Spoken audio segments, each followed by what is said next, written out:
utama mungkin apa yang dibicarakan gitu Pak? Oh iya, saya kan kebetulan baru pulang cuti ya, saya umroh. Jadi pas pulang kemarin saya memberikan laporan beberapa perkembangan investasi dan Bapak Presiden menanyakan tentang beberapa proyek-proyek yang sudah kita groundbreaking dan kapan peresmiannya. Dan tadi saya laporkan beberapa proyek yang siap untuk diresmikan. Salah satu diantaranya adalah baterai mobil di Bekasi ya, Kerawang. Itu akan diresmikan bulan depan. Kemudian kita akan melakukan groundbreaking untuk pembangunan pabrik CATL di Maluku Utara. Dan beberapa proyek-proyek lain termasuk pabrik kaca yang akan diresmikan di tahun ini juga. Mungkin di bulan Juni di Batang. Itu. Ada pembicaraan soal politik juga nggak Pak? Saya kan Menteri Investasi. Itu Finvest kemarin Bapak mengatakan bahwa akan dibangun di Semarang, tetapi sekarang berganti di Bekasi, itu pertimbangannya seperti apa? Apa? Sebelumnya yang Finvest itu dikatakan ya. Finvest apa sih? Finvest mobil listrik ya. Oh, saya belum cek ya. Kenapa pindah ya? Kemarin dikatakan akan dibangun di Semarang, tetapi Bapak tadi mengatakan bahwa akan dibangun juga. Bukan. Baterai mobil, bukan mobil baterai ya. Bukan mobil listriknya ya. Baterai mobil yang di LG kan 10 giga pertama kan sudah mau diresmikan. 4 bulan lalu Pak Presiden melakukan kunjungan untuk mengecek kesiapan sebelum peresmian. Dan sekarang sudah mau diresmikan, udah produksi bulan Mei besok. Jadi ini adalah tahap pertama 10 giga, selanjutnya akan dibangun 20 giga tahap kedua. Itu maksudnya. Tapi kalau investasi ke IKN realisasinya dari investasi asing yang masuk, khususnya pasca Pilpres gimana Pak proyeksinya? Saya coba cek ya, karena saya baru pulang. Karena kami itu menghitung realisasi itu bukan pada saat komitmen, tapi pada saat dia sudah membangun. Nah, untuk investasi asing yang sudah komitmen memang sudah banyak.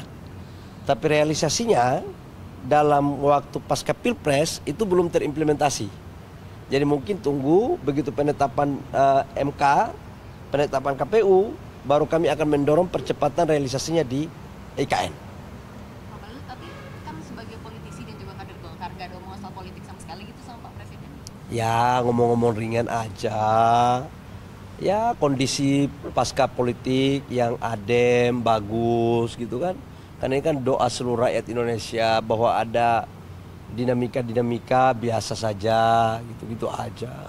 Terkait MK juga nggak Pak? Dan apakah tadi juga disinggung bahwa ada desakan dari masyarakat supaya Presiden juga dihadirkan di MK, semacam itu Pak? Apakah juga disebut Pak? Enggak ada bahas itu. Cuman kita mengapresiasi 4 menteri yang hadir untuk memberikan kesaksian di MK terkait dengan dugaan bansos kan. Dan apa yang dijelaskan oleh 4 menteri itu kan sudah secara terang benderang. Dan bansos itu kan diberikan bukan hanya pada saat mau Pilpres, tapi sudah jauh hari sebelumnya. Dan juga penjelasan dari Pak Menko Erlangga, Ibu Menkyu terhadap struktur alokasi anggaran 400 triliun lebih, itu kan bansos yang dimaksudkan tidak hanya bansos IPKH atau bagi-bagi beras atau uang tunai. Tapi kan untuk subsidi aja kurang lebih sekitar 300 triliun lebih. Jadi situ terjelas bahwa bansos yang ada kenaikan itu diantaranya adalah kenaikan subsidi listrik dan BBM. Ini tadi dibahas lagi Pak? Enggak. Ringan-ringan aja. Pak, kemarin kan Pak Erlangga bilang udah udah membahas soal pemerintahan selanjutnya di ratas beberapa hari lalu Pak. Ini sebenarnya proyeksi dari pemerintahan Pak Presiden itu untuk transisi itu seperti apa sih Pak bentukannya? Apa yang dibahas? Soal Programnya? Program Oh iya. untuk tahun depan. Kan gini, karena ini sifatnya berkelanjutan, maka program-program 2025 sudah harus mencerminkan tentang visi, misi, dan program besar dari Presiden terpilih. Tapi kan itu akan diputuskan pada saat MK dan penetapan KPU. Jadi jangan kita mendahului apa yang menjadi tugas daripada MK dan KPU.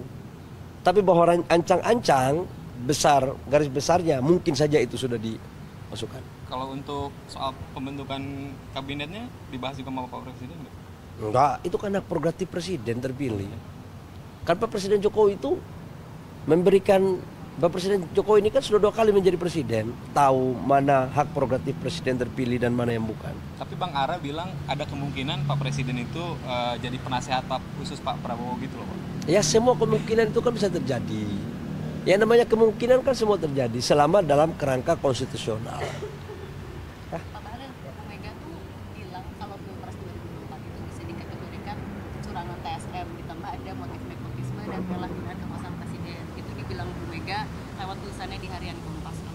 Kalau Pak Bahlil sendiri menanggapi, Saya belum baca itu. tapi kalau misalnya menanggapi soal 3 poin itu kan sering diulang-ulang juga soal kecurangan TSM.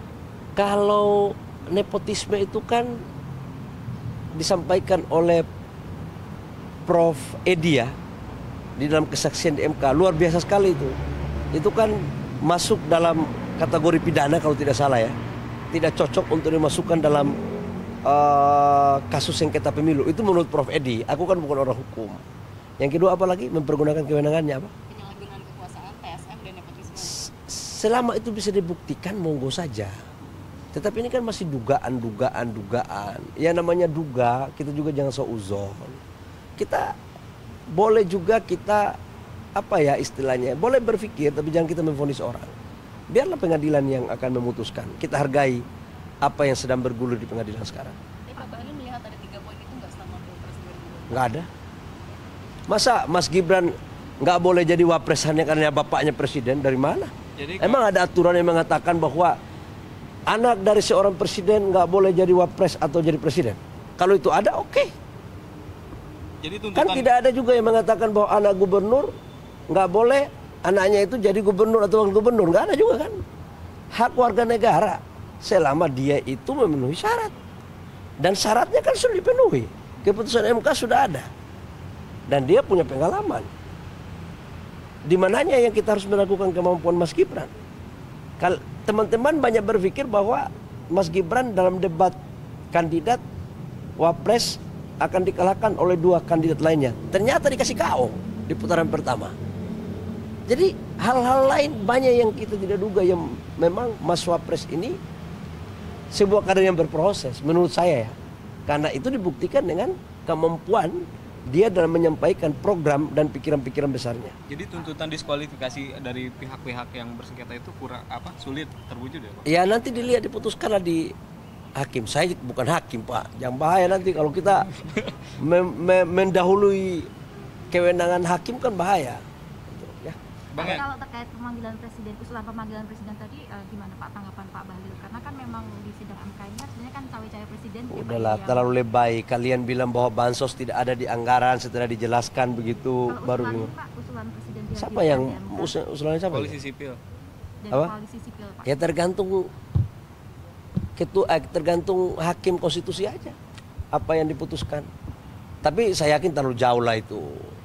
Saya juga kan diminta waktu itu untuk harus hadir kan, pernah juga itu sebut-sebut nama Nggak saya. ada tapi ya. Ya hakim itu kan tahu aturan, tahu mekanisme. Tidak semuanya apa yang diminta oleh teman-teman juga dipenuhi oleh hakim. Bang, soal ini Bang, menjelang Munas 2024 beberapa organisasi Golkar mendeklarasikan Pak Erlangga menjadi ketum lagi Pak. Menurut Abang gimana? Dan peluang Abang maju sekarang seperti apa sih Bang buat ketum Golkar ini? Ya setiap orang warga negara dan kader Golkar yang memenuhi syarat kan mempunyai hak. Ya baguslah kalau mereka calonkan si A, si B, si C itu bagus. Kalau saya tahu ukur baju lah. Ya. Kalau size baju saya S, jangan pakai XL. Nanti kebesaran nggak bagus dilihat. Ya. Tapi masih ada kemungkinan tahun ini. Ya kita lihatlah ya. Itu kan berproses aja dinamika kok. Pak Bahlil, apakah pertemuan Pak Bahlil dengan Presiden hari ini membahas salah satunya soal itu Pak? Soal apa? Munas dan menuju Enggak, Golkar 1. enggak ada. Saya menteri investasi bukan menteri Golkar. Gimana sih? Pak Menteri Pak Menteri SDM mengatakan bahwa telah menyerahkan draft SK perpanjangan kontrak Vale ke Bapak. Itu kebanyakan seperti apa sih? Tips Bapak, tidak sejauh. Oh sudah betul, sekarang sudah dalam proses. Tidak lama lagi. Karena kemarin pas saya berangkat umroh kan, saya cuti beberapa hari. Habis saya raya insya Allah udah selesai. Kira-kira kapan tuh Pak targetnya? Woi bos, ini sudah libur bos. Secepatnya. Secepatnya bos, ngori kau. Kalau Freeport, Ini jangan ada privale sebenarnya begitu. kalau Freeport gimana Pak mengenai kenaikan sahamnya itu? Freeport kita tunggu perubahan PP ya. Kalau sudah selesai aturannya, kita selesai. Nanti kalau nggak selesai aturan, gue lagi dipersoalkan. Aduh. Ya kan? Pak, lebaran di mana Pak? Lebaran di Jakarta. Oh, terima kasih Pak. Ikut open house nggak? Saya kan bukan dari Makassar, saya dari Papua. Oh, siap. Saya ikut open house dulu, Pak Presiden. Insya Allah saya juga akan melakukan open house. Saya akan ikut bersama-sama mendampingi Pak Presiden untuk sholat id di Istiqlal. Setelah itu kami akan melakukan open house di sini. Karena Bapak Presiden selama 4 tahun di periode keduanya tidak pernah melakukan open house. Dan ini adalah hari raya yang terakhir di masa kepemimpinan beliau di periode kedua. Jadi rasanya sebagai pembantu harus bersama-sama dengan Bapak dalam mengisi dan merayakan Idul Fitri ini. Pak, spill dikit dong Pak, kira-kira nanti tokoh masyarakat atau tokoh politik begitu yang akan hadir dalam open house nanti? Saya yakin akan banyak ya. Karena Bapak Presiden ini kan beliau ini kan tidak suka konflik, suka merangkul. Jadi saya menyarankan kepada tokoh-tokoh ataupun seluruh masyarakat, baik yang setuju maupun tidak setuju dengan Bapak Presiden, ayo datang kita sama-sama hari raya. Ini hari Idul Fitri yang penuh dengan memaafkan. Untuk kita kembali kepada fitrahnya. Tapi ada rencana ketemu Pak Presiden ketemu Bu Mega gak? Itu wallahu alam bisawab. Ya, wallahu alam. Karena saya tadi tidak menanyakan itu juga.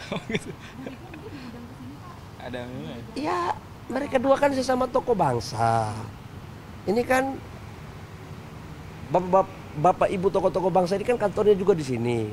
Ya kalau bisa ketemu bagus. Kita kan senang sebagai rakyat melihat tokoh-tokoh kita itu akur, adem gitu kan. Tapi apakah ada undangan khusus begitu yang diserahkan atau dari Presiden ke tokoh-tokoh? Saya belum menanyakan kepala-kepala biro protokol ya. Saya belum menanyakan. Tapi sebenarnya kan, tapi kalau dalam suasana kekeluargaan, dalam suasana hari raya, harusnya tidak perlu saling mengundang lah. Ini kan silaturahmi itu bukan undangan resmi kok. Siapa saja kok datang. Dan ini bukan acara rapat terbatas yang orangnya harus dibatasi. Jadi ini tergantung hati saja. Kalau kita saling memaafkan, ayo datang sama-sama. Akan jadi ajang rekonsiliasi politik nggak sih Pak itu nanti open house Pak? Karena temanya open house hari raya bukan open house rekonsiliasi politik. Tapi biasanya kan Allah aja ini kan di hari yang penuh dengan berkah ya. Saling memaafkan. Allah aja kalau sudah memaafkan umatnya, masa umatnya tidak boleh memaafkan sesama umat manusia? Saya yakin lah Pak Presiden Jokowi orangnya humble dan kalau sudah ada perselisihan, ada ya mungkin ada yang masih harus dibuat batin, suasana kebatinan semua enak. Saya pikir no problem. Ya tapi pada prinsipnya Pak Presiden mah terbuka. Oh terbuka. Namanya open house itu kan semuanya Pak. Orang dari masyarakat manapun boleh, lapisan masyarakat pun manapun boleh. Ya. Oke. Cek di kepala biro protokol. Nanti kalau saya jelaskan itu berarti jabatan saya sudah kepala biro protokol ya. Menteri-menteri Saya punya keyakinan insya Allah semua hadir. Kami sholat id sama-sama Bapak Presiden. Abang nggak pulang kampung Bang? Gimana bos saya lagi Pak, hari raya? Kita kalau ikut open house-nya Pak Balai bisa? Boleh. Saya juga open house. Saya undang wartawan semua teman-teman. Open house saya di rumah dinas di Wica. ini di Denpasar. Dalam percepatan pembangunan bangsa dengan mengontrol pemerintah. Itu. Ya. Mas satu lagi tadi menegaskan soal Golkar lagi Pak, artinya menjelang Munas tapi mulai koordinasi mengumpulkan dukungan juga nggak Pak? Saya Ke daerah biasa saja ya. Saya biasa saja. Karena udah banyak dukungan bisa aja. Saya kan orang kampung itu kan biasa aja, air mengalir ya. Suara DPD patut diperhitungkan loh Pak. Saya tahu ukur baju, ya. Ukuran baju saya S. Kalau pakai XL kurang bagus. Bahwa nanti badan saya gemuk nanti pada waktunya soal lain ya. Oke, ya. Makasih, Pak. Oke. Makasih Pak Makasih ya. Bahlil. Ya. Makasih Pak. Oke, makasih.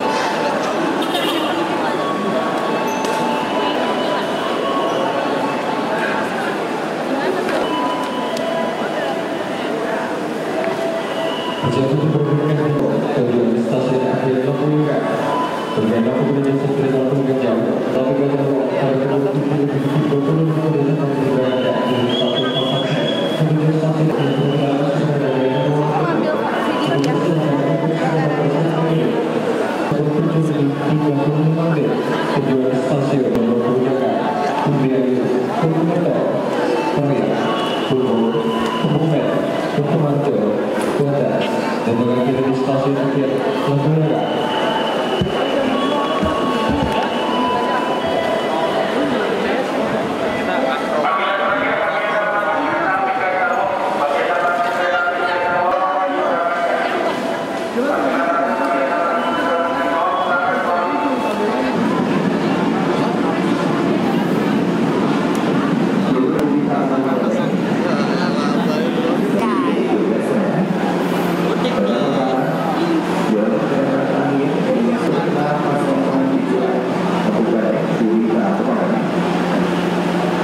Penyakuan semboyan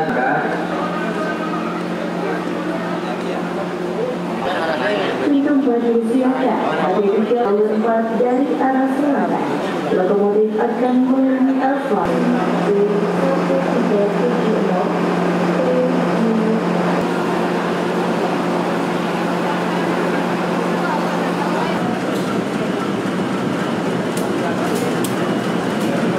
Ada di jalur menggunakan kereta api Jerman Express tujuan stasiun Surabaya dan kereta api Jerman Express dengan kerjasama dengan untuk tidak terpilih.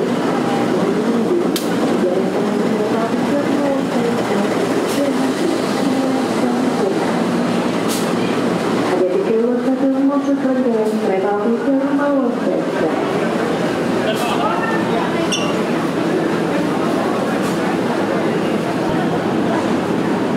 Pintu 3, pintu 4 disiapkan. Hati-hati jalur 3, hati-hati jalur 3 dari arah utara. Semua pelayanan.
mendalam itu konsumsi aja udah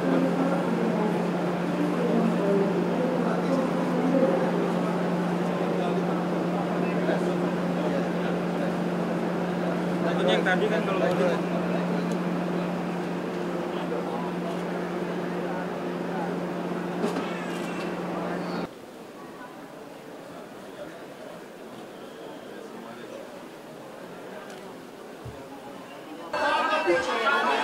Terima kasih.